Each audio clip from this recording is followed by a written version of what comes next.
साथियों, आज मैं एक कविता आपको सबको समर्पित करता हूँ। उसका शीर्षक है मैं घड़ा हूँ। घड़े को देखिए, कभी पानी रखा जाता है और वह घड़े का पानी इतना शीतल होता है, सभी लोग पी करके शांति महसूस करते हैं, राहत महसूस करते हैं। लेकिन घड़े की ज़िंदगी सोचिए। एक मन में भाव आया, विचार आया, मैं आप सबसे साझा करता हूँ।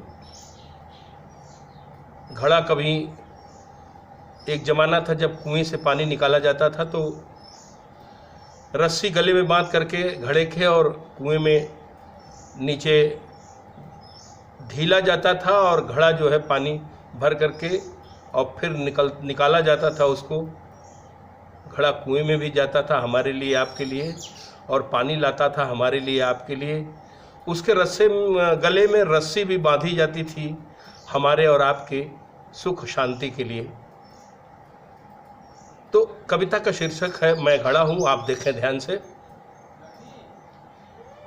कि रखता हूँ पानी मैं सबका घड़ा हूँ, रखता हूँ पानी मैं सबका घड़ा हूँ, जरूरत हो जैसी मैं छोटा बड़ा हूँ। रखता हूँ पानी मैं सबका घड़ा हूँ, जरूरत हो जैसी मैं छोटा बड़ा हूँ। मंथन से निकला तो अमृत कलश, देखिए कि मंथन से निकला तो अमृत कलश, कभी फंदा गले कभी सर पे चढ़ा हूँ। कभी गले में रस्सी बांध करके कुएं में डाल दिया जाता था पानी लेने के लिए, और पानी निकाल करके लोग फिर सर पे या कमर पे रख करके चलते थे। इस भाव को देखें आप कि रखता हूँ पानी मैं सबका घड़ा हूँ, जरूरत हो जैसी मैं छोटा बड़ा हूँ। मंथन से निकला तो अमृत कलश, कभी फंदा गले कभी सर पे चढ़ा हूँ। और साथियों, कभी जब लोग सैर सपाटे के लिए निकलते थे, चावल दाल बाटी चोखा का कार्यक्रम हुआ करता था, तो कभी घड़े में दाल बनती थी, कभी चावल बनता था।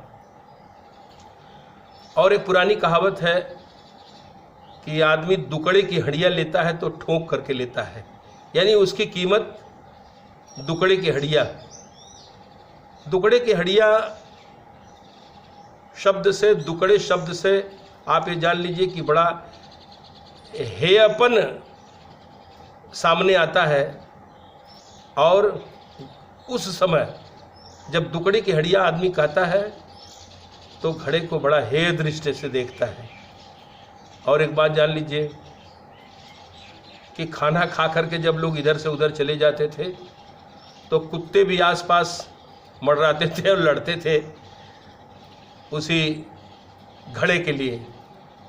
तो ये सारी बातों को देख करके अब बीच में मैं बोलूँगा तो कविता डिस्टर्ब होगी, आप सुने। मैं घड़ा हूँ, रखता हूँ पानी मैं सबका घड़ा हूँ, जरूरत हो जैसी मैं छोटा बड़ा हूँ। मंथन से निकला तो अमृत कलश, कभी फंदा गले कभी सर पे चढ़ा हूँ। जैसी मर्जी मालिक की नचाया गया, जैसी मर्जी मालिक की नचाया गया, दहकती आग में भी तपाया गया। आंसुओं से नहाया हूँ जी भर के उस दिन, जो दुकड़े की हड्डियाँ बताया गया। जैसी मर्जी मालिक की नचाया गया, दहकती आग में भी तपाया गया। आंसुओं से नहाया हूँ जी भर कभी, जो दुकड़े की हड्डियाँ बताया गया।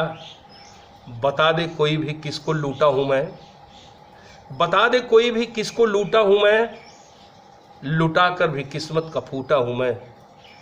बता दे कोई भी किसको लूटा हूँ मैं, लुटा कर भी किस्मत का फूटा हूँ मैं। रखा मान औरों ने बर्तन बताकर, बस अपनों के धक्कों से टूटा हूँ मैं, बस अपनों के धक्के से टूटा हूँ मैं। काट के पेट सबको खिलाता रहा, उम्र भर प्यास सबकी बुझाता रहा। काट के पेट सबका खिलाता रहा, उम्र भर प्यास सबकी बुझाता रहा। पास कुत्ते भी लड़ते रहे स्वार्थ में, मार ठोकर जमाना हटाता रहा, मार ठोकर जमाना हटाता रहा। और इस सब के बावजूद घड़ा एक निवेदन करता है, आप उसको सुनिए कि घर में या कि सफर में ही रखना। घड़ा कहता है कि घर में या कि सफर में ही रखना, सर पे या कि कमर पे ही रखना। घर में या कि सफर पे ही रखना, सर पे या कि कमर पे ही रखना। रखो चाहे जैसे निवेदन है भाई, रखो चाहे जैसे निवेदन, यही है प्यासे पथिक की नज़र में ही रखना, प्यासे पथिक की नज़र में ही रखना। ये घड़े की आखिरी इच्छा है कि घर में या कि सफ़र में ही रखना, घर में या कि सफ़र में ही रखना, सिर पर या कि कमर पे ही रखना। रखो चाहे जैसे निवेदन है भाई, प्यासे पथिक की नज़र में ही रखना, प्यासे पथिक की नज़र में ही रखना। बहुत बहुत धन्यवाद।